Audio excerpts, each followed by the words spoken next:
અભય થઈને નિષ્પક્ષતાથી નિરપેક્ષ રીતે વાસ્તવિકતાનો અરીસો રૂપી સચોટ માહિતી લાવતો સત્યની સાથે અભય ટાઈમ્સ।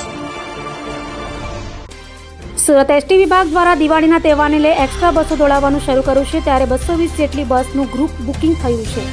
દિવાળીના તહેવારને એસટી વિભાગ દ્વારા એક્સ્ટ્રા બસોનું સંચાલન શરૂ કરાયું છે, ત્યારે આ વખતે ગુજરાત સાથે મહારાષ્ટ્ર અને રાજસ્થાની બસો પણ શરૂ કરવામાં આવી છે। સુરતથી 1600 બસોનું સંચાલન કરવામાં આવશે, જેને લઈ અત્યાર સુધીમાં 220 જેટલી બસનું ગ્રુપ બુકિંગ થયું છે, તો આગામી 5 દિવસ તત્કાલ બુકિંગ દ્વારા બસ ઉપાડવામાં આવશે તેમ જણાવાયું હતું। પીવી ગુર્જર, વિભાગીય નિયામક, સુરત। કઈ પ્રકારનું આયોજન છે બસનું? દિવાળી પર્વ નિમિત્તે ગુજરાત સરકાર તેમજ માનનીય મંત્રી શ્રી હર્ષસંઘવી સાહેબ દ્વારા જે પ્રેસ કોન્ફરન્સ કરવામાં આવી હતી કે સુરત વિભાગ દ્વારા 1600 બસોનું આયોજન કરવામાં આવેલું છે। આ 1600 બસો છે મુખ્યત્વે ભાવનગર, અમરેલી, ગારિયાધાર, મહુવા તરફ તેમજ દાહોદ, જાલોદ, લુણાવાડા તરફનું એક્સ્ટ્રા બસોનું સંચાલન થશે।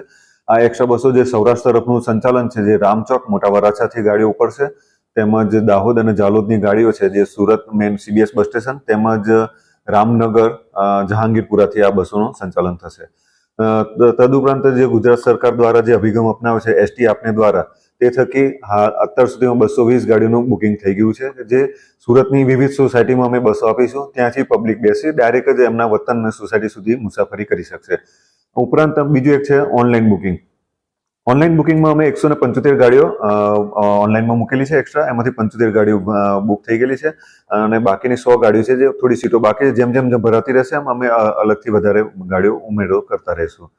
અને જે છે જે ઓફલાઈન બુકિંગ છે કરંટ છે તેમાં અમે 1600 બસોનું આયોજન કરેલું છે અને જે તદુપરાંત જરૂર પડશે તો અમે વધારે બસોનો તૈયારી છે। લોકોનો કેવો પ્રતિસાદ?